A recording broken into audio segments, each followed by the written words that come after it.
Nous sommes mardi, on est le 24 Tevet, nous sommes arrivés d'Af Yudhet de Berachot Yudhet, donc nous sommes arrivés à la 16e ligne. Meto in aval meshamerola. On a dit donc hier dans la Mishnah, donc celui qui a son mort devant lui, il est patour du Shema, Amidah, Tfilin, etc. Alors on m'a dit donc, ça veut dire seulement son mort à lui.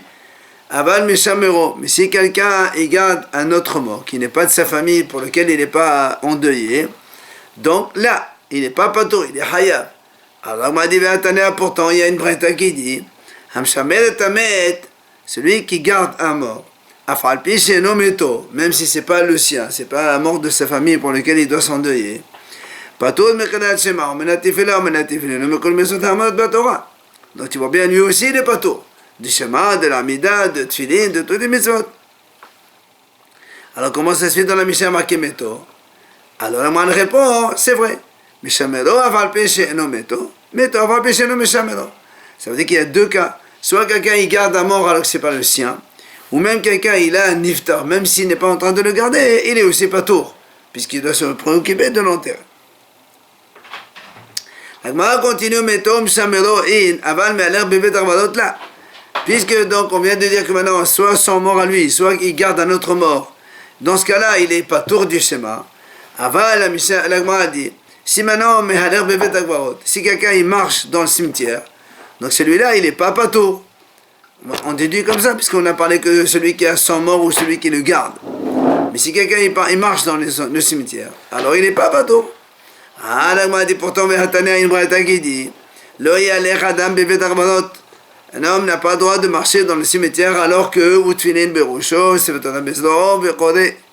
il n'a pas le droit de marcher avec des tefilines sur son bras, sur sa tête, et dans ses vêtements dans ses bras, et il n'a pas le droit donc de lire en même temps.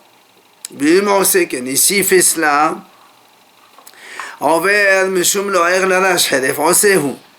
Il dit, il transgresse le commandement que dans Mishnah c'est marqué, celui qui se moque d'un pauvre. Et là, comme c'est qu'il se moque d'un mort, parce que le mort il ne peut pas faire les mitzvot et lui il fait les mitzvot. Donc tu vois bien que même là-bas aussi on n'a pas le droit d'avoir les tefilines, même en marchant dans le cimetière. Alors là, on m'a dit, c'est vrai. Hatam toch arba amot hu de asur. Hu se arba amot hayav. De amalmot meto fes arba amot. L'ekrat shema. On m'a dit, il y a une différence énorme. Là-bas dans le cimetière, quand on a dit que c'est pas tout, seulement quand on est dans les 4 amotes d'un niftar. Parce que le mort, il a 4 amotes, 2 mètres. Mais ici, on parle que même si on est en dehors de 4 amotes, qu'il n'est pas tout, quand tu gardes un mort, quand quelqu'un a son mort. Donc c'est différent. Goufa, l'agman revient sur cela. Celui qui garde un mort, même s'il n'est pas le sien, pour lequel il ne doit pas s'endeuiller.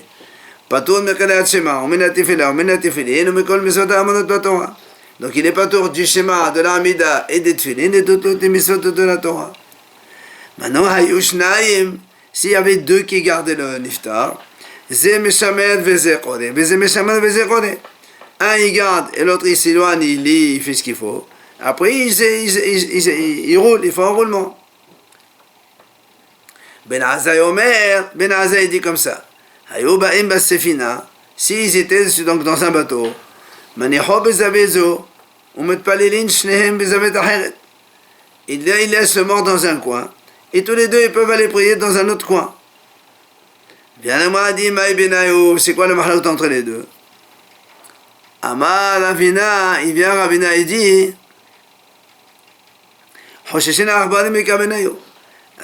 donc il dit en fait Ravina, c'est le problème, est-ce que on craint les rats ou pas? Le Tanakama, quand il a dit un il va et l'autre il reste, parce qu'il craint les rats qui viennent manger le mort, et l'autre il dit non, quand on est dans un bateau il n'y a pas de risque de rats, donc on peut le laisser seul et tous les deux ils vont faire le schéma, prier, etc. Tano Rabbanan Chachamim enseigne. Celui qui déplace des ossements d'un niftar d'un endroit vers un autre, il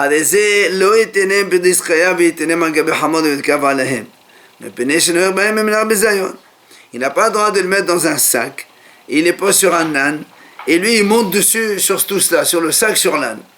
Évidemment c'est bizayon, c'est mépris vis-à-vis des ossements.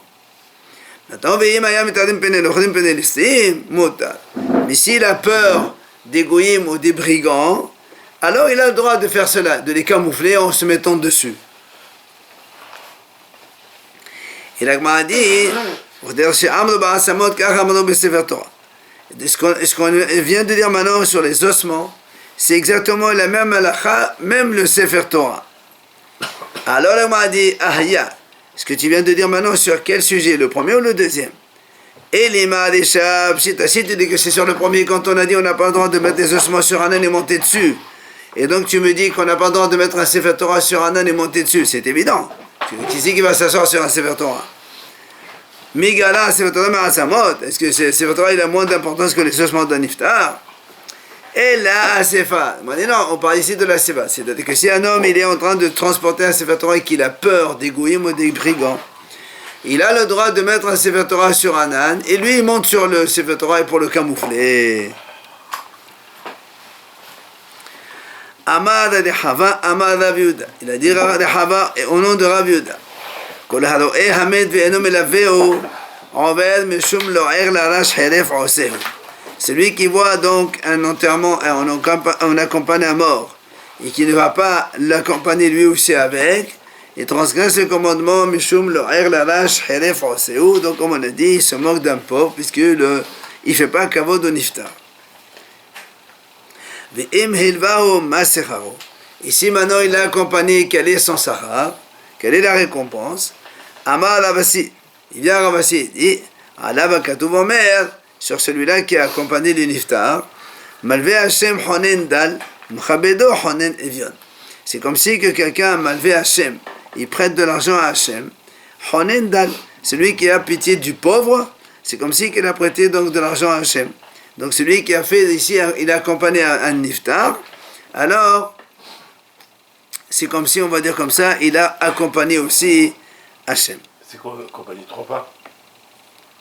C'est pas marqué. Rabbi Yahya et Rabbi Yonatan havou shakli be'azé bebet arbaot. La Gemara raconte que Rabbi Yahya et Rabbi Yonatan étaient tous les deux, ils marchaient dans le cimetière. Haba kasadiat chelta de Rabbi Yonatan. Rabbi Yonatan, il avait cette tzitziot qui pendait. Amal et Rabbi Yahya d'allier.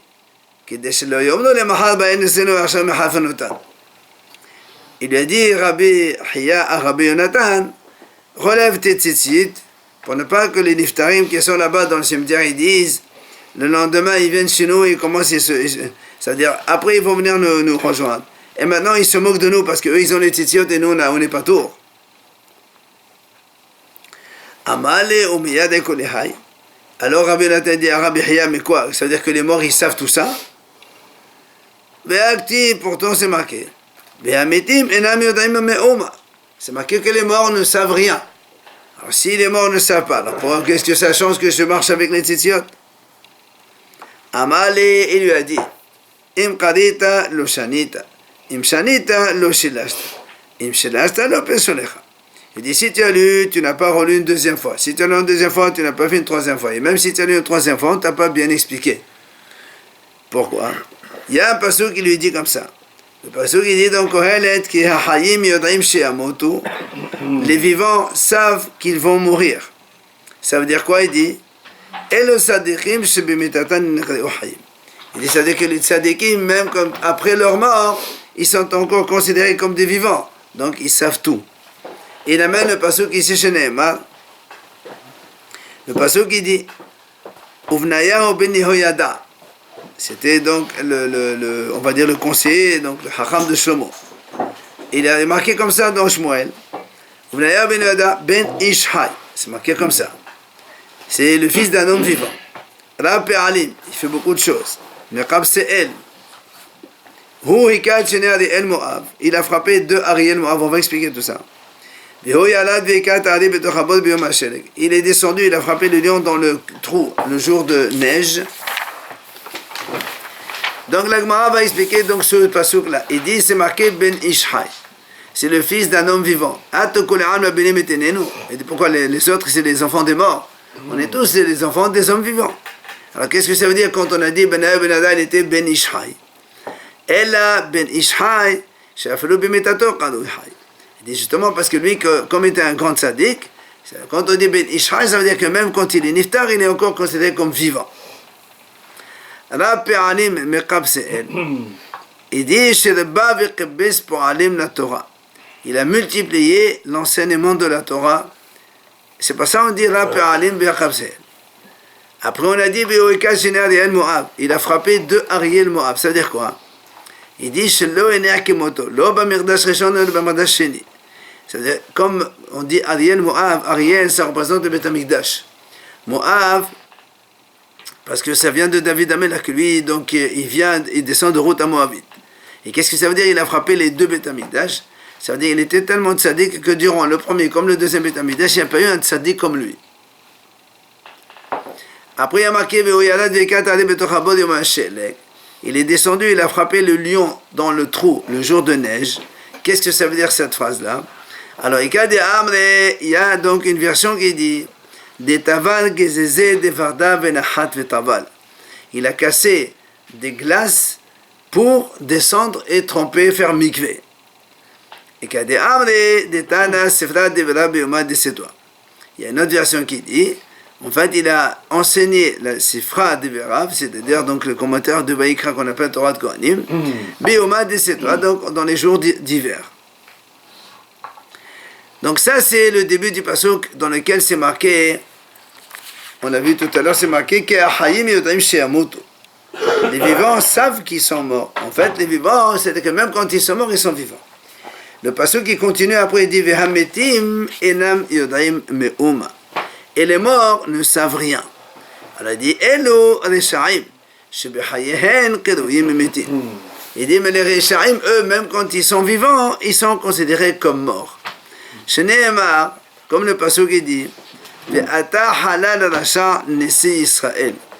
Le pasuk qui dit comme ça, toi, tu es donc prince d'Israël, il l'a considéré comme halal. Rasha, halal. Halal, c'est une victime. C'est-à-dire que, étant donné qu'il est rachat, on le considère déjà comme mort. Ou bien je peux t'amener une preuve d'ici. Comme le pasuk qui dit, il y a marqué quand le quelqu'un commet un péché pour lequel il est condamné à mort. La Torah dit, selon 2 témoins ou 3, on tuera le mort.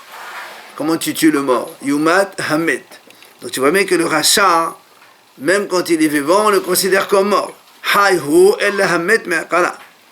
D'accord? Comme on a dit, donc il est vivant, mais on l'appelle comme mort. Bene Rabbi Hiya Nafur le Kriyata. La Gemara raconte que les enfants de Rabbi Hiya, ils sont allés, les Kriyata, dans le village, pour regarder un peu leur terrain, inspecter leur terrain, comme ça. Aïcha Lehut al-Modayu. Ils ont oublié leur étude, puisque c'était du par cœur à l'époque, donc ils ont oublié. Et ils étaient en train de peiner pour essayer de se rappeler de leur sujet d'étude.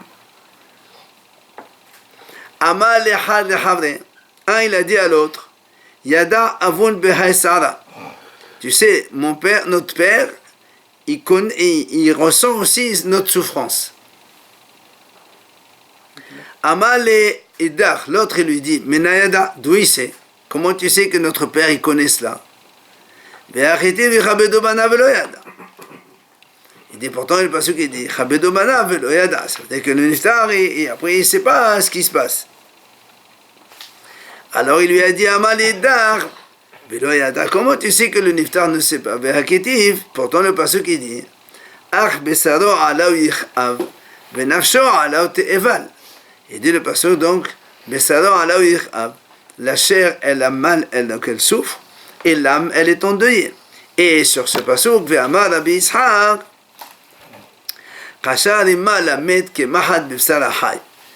la vermine quand elle va ronger le niftar, eh bien c'est aussi dur que quand on rentre une aiguille dans la viande, dans la chair d'un vivant. Donc nous on croit que quand on est mort après on ne ressent rien. En vérité il lui dit non. Alors il lui dit. Alors les morts ils savent ou ils savent pas? Attends. Amre, alors il lui dit, d'accord, peut-être que le mort il ressent sa propre souffrance à lui, comme on a dit maintenant, qu'il ressent les vers comme une aiguille, des aiguilles qui le piquent. Mais dans la souffrance des autres, ils ne savent pas. Alors là, m'a dit, là, comment tu dis que les morts ne savent pas ce qui se passe donc chez les autres? Et Atania, pourtant, il y a une braïta qui raconte. Il y avait un chassid, il a donné un dinar à un pauvre la veille de Rosh Hashanah, et c'était des années de famine. Et sa femme s'est disputée avec lui à cause de ça. Alors, comme donc il a eu des disputes avec sa femme, il est allé passer la nuit dans le cimetière, le soir de Rosh Hashanah. Il a entendu deux âmes qui discutaient entre elles. Une dit à sa copine, Haverati boe venashot ba'olam venishma me'achoreha padgod ma poranut balaolam. Elle lui a dit à sa copine, viens, on va aller dans le monde céleste là-bas, et on va écouter derrière le rideau. C'est le rideau qui sépare entre Hachem et le Niftarim, quoi. Qu'est-ce que Hachem va décider, puisqu'on est à Rosh Hashanah? Qu'est-ce que Hachem va décider comme, on va dire, comme malheur à amener dans ce monde l'année prochaine? Amra la Haverata, sa copine, elle lui a dit, moi je ne peux pas venir t'accompagner. Pourquoi? Parce que moi je suis enterré dans un tapis de roseaux. Alors elle lui dit, tu sais quoi, vas-y toi, et ce que tu entends, tu vas me raconter après.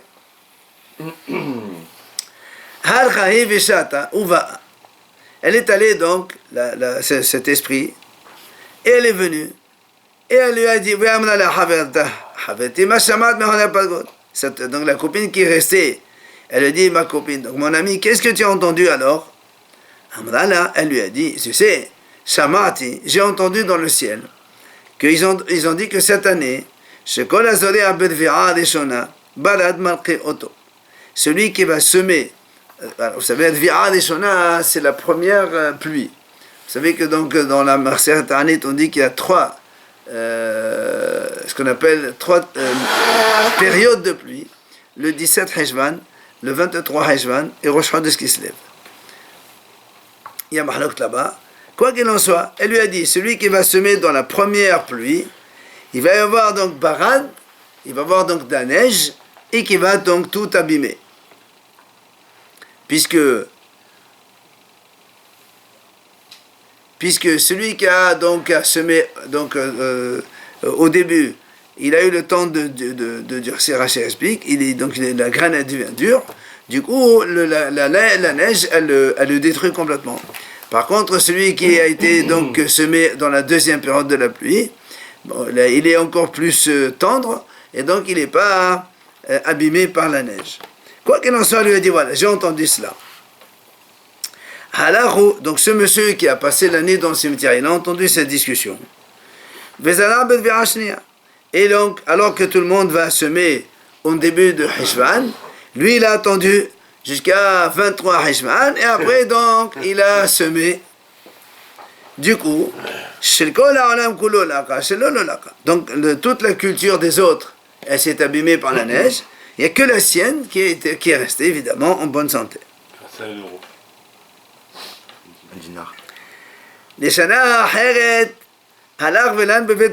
L'année d'après, il a refait le même coup. Il est allé au cimetière une deuxième fois passer la nuit. Il n'a pas été renvoyé. Il a entendu de nouveau les deux esprits, ces deux rochot. Rachid a dit c'était deux filles qui sont mortes, deux jeunes filles. Ouais. Il faut parler cela. Alors elle lui a dit la même chose. Viens, on va aller voir ce qui se passe dans le monde là-haut. On va entendre derrière le rideau qu'est-ce que donc Hachem va décider comme malheur à amener dans ce monde.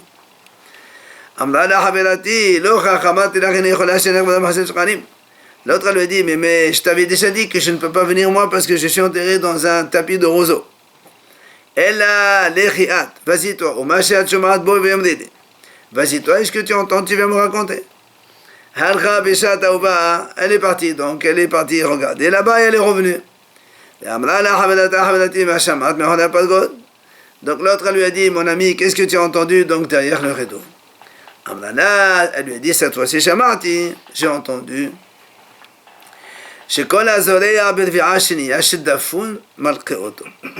Celui qui va semer dans la deuxième pluie, il va être donc frappé par la sécheresse. C'est comme si la sécheresse.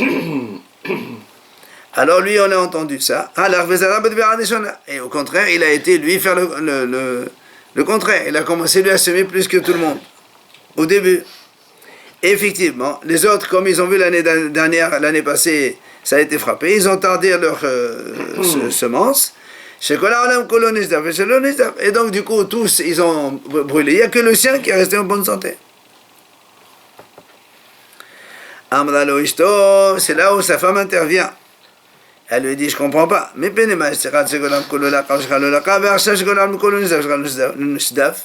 comment ça se fait que l'année dernière, tout le monde a eu sa culture abîmée, il n'y a que la tienne qui était bonne. Et cette année encore de nouveau, tout le monde a eu sa culture abîmée, il n'y a que la tienne qui était bonne. Ça, là, qu'on a doit des malades. Et il lui a tout raconté. Il l'a remercié ou pas? Et alors? Amrou, attendez, ben akal. Amrou, et la Gemara raconte. Lo ayu yamim moatim. Ils ne sont pas passés beaucoup de jours.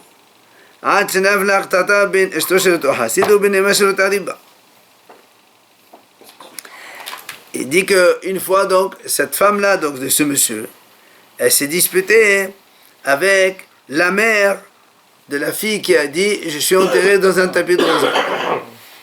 Alors du coup, Amrala, la femme donc, de ce Hassid, elle a dit à cette mère « Va voir ta fille, elle est enterrée dans un tapis de roseau. » L'année suivante, une troisième année, il est allé de nouveau passer la nuit au cimetière. Il a entendu de nouveau les deux esprits donc qui parlaient entre elles, ces deux filles.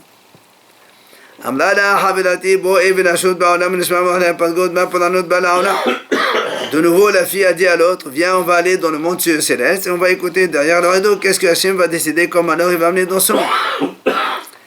Amrala, elle lui a dit, Habirati, ma copine, laisse-moi. Dvarim shebene levener, kvar nishme'u ben hayim. Tout ce qu'on a discuté, toi et moi, a été donc déjà entendu par les vivants. Donc, elle déduit de là. Toute cette histoire, c'est pour nous dire Alma Yadrin. Donc, tu vois bien que les morts savent ce qui se passe chez les vivants. Alors, l'agma, elle repousse, elle dit non, qui t'a dit ça? Dilma, Inish Ahdina Shachib, Veazil Vermaleo. Peut-être qu'il y avait quelqu'un d'autre qui est niftar récemment, et il est allé le raconter. Donc, c'est pas sûr que les gens, ils ont su par leur discussion à eux. Dashema, l'agma vient raconter. Zairi, il a donc confié son argent, c'est donc l'hôte, la femme hôte qui le recevait.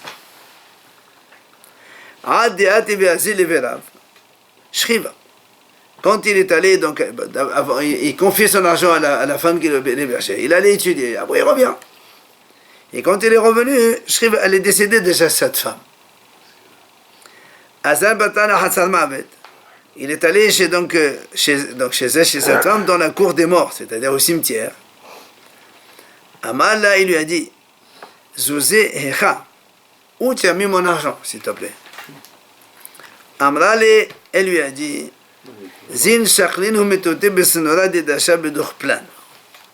Elle lui a dit, tu vas aller les prendre. Et il se trouve dans le sonora des dachas, c'est-à-dire en dessous le gong de la porte, le truc de la porte pour fermer.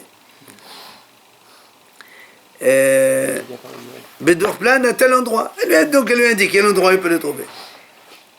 Et elle lui a dit encore, il va dire à ma mère aussi, donc cette femme, l'aubergiste qui est le berger, elle lui a dit, va dire à ma mère,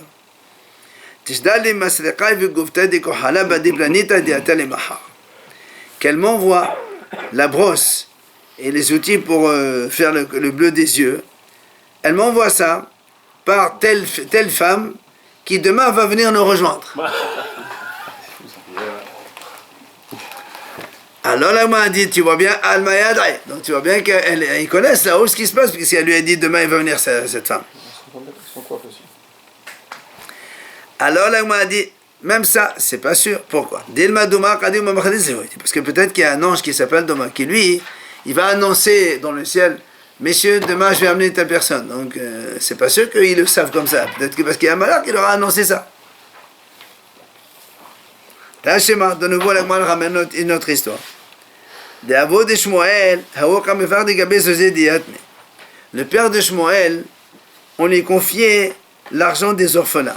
Des orphelins lui ont confié de l'argent. Seulement, Kinar Nafshe, là va Shmuel Gabé. Quand il est niftar, le père de Shmuel, Shmuel, son fils, n'était pas avec lui. Donc il n'a pas pu lui dire où il a mis l'argent.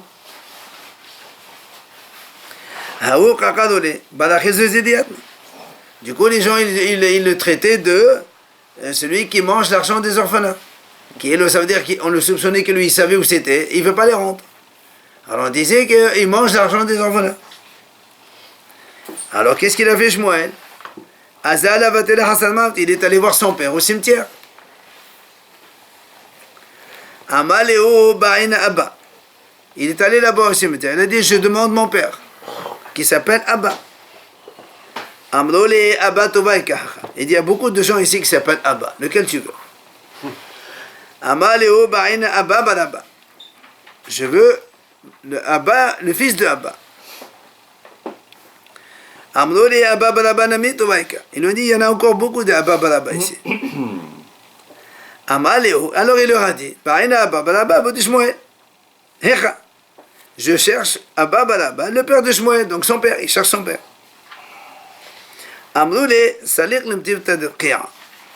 Ils lui ont dit, il est allé dans la yeshiva céleste en train d'étudier là-haut avec Hachem. Adhachi, entre-temps, Hazil et Lévi, il a vu que Lévi, il était en dehors de la yeshiva céleste. Amalé. Alors Shmuel, il lui dit à Lévi, pourquoi tu es dehors? Pourquoi tu ne vas pas là-bas entrer dans les yeshiva comme tout le monde? Lévi lui répond à Shmuel. Il lui dit, on m'a mis dehors parce que ils m'ont dit toutes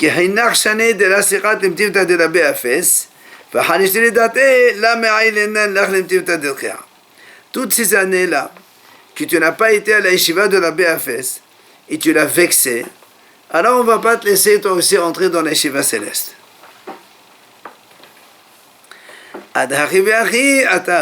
Entre-temps, le père de Shmuel est revenu de la yeshiva. Shmuel, il a vu son père. Il pleurait et il a souri.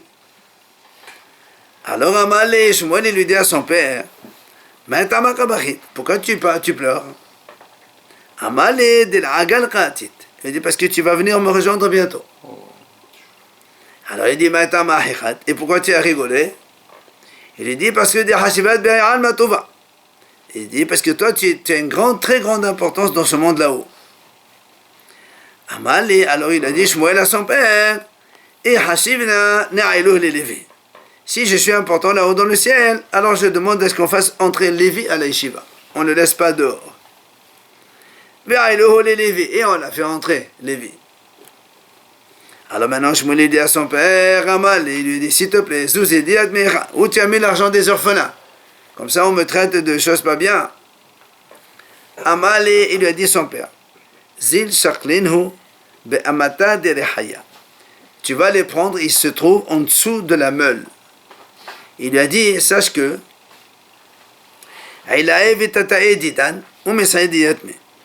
là-bas, tu vas trouver donc de l'argent à 3 niveaux. Au-dessus, en dessous, c'est les nôtres, Et ceux qui sont au milieu, c'est ça l'argent des orphelins. Amalé, Shmuel dit pourquoi? Pourquoi tu as fait ça? Amalé, alors le père de Shmuel lui répond, il lui dit c'est simple. Si des voleurs ils viennent, ils voient, ils trouvent l'argent, ils prennent celui de dessus. Donc ils prennent le nôtre. Je ne veux pas qu'ils prennent l'argent des orphelins. Et si maintenant la terre elle abîme l'argent, elle les ronge les nôtres qui sont au plus bas de la terre. Donc c'est de l'argent des orphelins, il est au milieu, il est donc protégé en haut et en bas. Il voulait conserver bien sûr le bien des orphelins. Et donc l'Agma a dit, tu vois bien ici, Alma Diadai. On voit ici que quoi? Que là-haut dans le ciel, Shmuel il a bien dit à son fils, tu es important. Donc en haut les morts, ils savent ce qui se passe en bas. Là aussi l'Agma a dit, c'est pas une preuve. Pourquoi? Il dit peut-être là-bas parce que Shmuel comme il était un homme important. C'est pour ça que dans le ciel on disait, poussez-vous, laissez place qui va venir Shmuel. Mais c'est pas encore une preuve comme quoi que les morts ils savent ce qui se passe donc chez les vivants. Maintenant l'Agma a dit quand on a dit Rabbi Yonatan ici, il lui a dit à Rabbi Hiya, quand Rabbi Hiya lui a dit soulève tes tzitzit, il lui a dit est-ce que les morts ils savent? Il dit lui-même donc il est revenu sur ce qu'il a dit. Pourquoi? Parce qu'on a vu que Rabbi Shmuel ben Nachman il a enseigné au nom de Rabbi Yonatan. Il a dit où on a vu que les morts se parlent entre eux, ils racontent donc entre eux. Sheneemar, il y a marqué dans le pasuk. Vayomer Adonai elav. Donc Hachem il parle à Moshe Rabbeinu et lui dit Zot ha'az Hashem nishba'ati le'Avraham Yitzhak le'Yaakov les morts. Voici la terre que j'ai juré à Abraham, Yitzhak et Yaakov en 10 ans. Et l'Agma a dit Maïl les morts. Ça veut dire quoi en 10 ans? En général, quand on dit en 10 ans, c'est pour dire à d'autres. Qu'est-ce qu'il va dire à qui? Amar HaKadosh Baruch Hu le Moshe. Hachem il a dit à Moshe, puisque Moshe était juste avant sa mort, il a dit quand tu vas aller là-bas dans le ciel, et moi lahem le Abraham. Tu vas aller voir Abraham et Yaakov et tu leur diras le serment que j'avais fait à vous, comme quoi je vous ai promis la terre pour les Bnei Israël, je l'ai promise, puisque je vais donc le faire entrer dans la terre. Et si tu crois que les morts ne savent pas ce qui se passe en bas, alors qu'est-ce qu'il y a l'intérêt là, Moshe Rabbeinu, à dire à Abraham et Yaakov s'ils sont morts, comme quoi les Bnei Israël vont avoir la terre, s'ils ne savent pas ce qui se passe en bas, ça n'a aucune importance. Mais si, pas besoin de Moshe. Et la main, justement, alors si tu me dis qu'ils savent, la main les mamans là-haut, alors pourquoi Moshe a besoin de leur dire s'ils savent tout? Ils ont besoin que Moshe leur dise quoi que ce soit. Et moi, dit oui, les Hazouk et les Timot, les Moshe. Pour savoir reconnaître le bien que Moshe leur fait, c'est-à-dire on le remerciera, on dira à Moshe merci de nous avoir donc informés, mais ils le savent quand même. De là tu apprends comment il faut faire du bien à l'autre. Amar Rabbi Ishaq, il a dit Rabbi Ishaq kol hamsapel acharei hamet kelo mesapel acharei ha'even.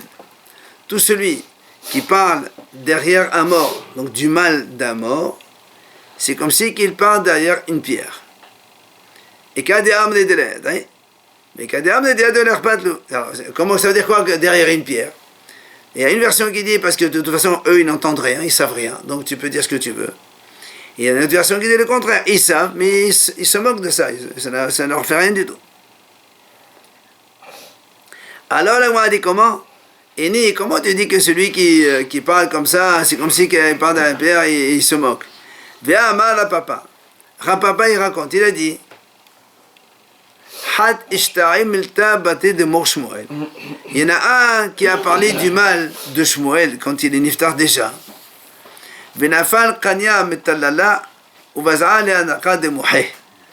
Et il est tombé une poutre du toit de la maison et lui a écrasé donc son cerveau, il est mort sur place. Alors, comment tu dis que celui qui parle derrière un mort c'est comme si qu'il parle derrière une pierre? Alors la dit non, c'est pas pareil. Là-bas, là-bas, il dit quand c'est différent en Talmid Chacham. Parce que Hachem, il réclame toujours le kavod des Talmidei Chachamim, donc des disciples de Torah. C'est pour ça qu'on dit toujours, un homme, il doit faire très attention de ne pas parler donc des Chachamim. Amar Rabbi Yoshua ben Levi, il a dit Rabbi Yoshua ben Levi, Kol hamsapel achad mitatan shel Talmidei Chachamim nofel ba-Gehenna.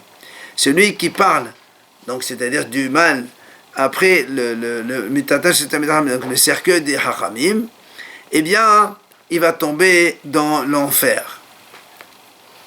Sheneema, comme le pasuk qui dit, Vehamatim ma'akalkanutam, ceux qui parlent du mal, donc des Chachamim, eh bien, Yolechem Adonet pour aller à Amen, Shalom en Israël. C'est-à-dire que Shalom en Israël, Yolechem Hashem pour aller à Amen. Même quand il y a la paix en Israël, Hashem il va amener ces gens-là pour aller à Amen, c'est l'enfer. On termine, Tana Divi Rabbi Ishmael. Dans la yeshiva de Rabbi Ishmael, on enseigne, on dit comme ça, Im ra'ita tabit hacham sha'av al-avela ba'layla, al tehadeh al-hara bayom, shimea sa tshuva. Si tu as vu un hacham qui a fait un péché la nuit, ne commence pas à y penser dans la journée. Parce que peut-être qu'il a fait tshuva. Commence pas à dire, tiens, il a fait ça, il a fait ça. Ça peut arriver, peut-être qu'il a fait tshuva. Alors on m'a dit, comment shimea sa kada, comment tu dis peut-être, et le vadaï a cette tshuva. C'est sûr qu'il a fait tshuva, c'est-à-dire peut-être. Même s'il a fait un péché, c'est sûr qu'il a fait tshuva après. Donc tu n'as plus besoin d'en parler ou de dire quoi que ce soit, ou de penser même à cela. Et là, on m'a dit, et là, c'est uniquement si le Talmid Chacham il fait un péché donc par son propre corps, c'est-à-dire que uniquement des péchés personnels. Aval b'mamona, mais si il prend de l'argent à quelqu'un ou s'il y a un problème d'argent, dans ces cas-là, la tchouva ne marche pas toute seule. Il faut qu'il rembourse d'abord l'argent à son propriétaire et après, même le Talmid Chacham, après il sera donc pardonné.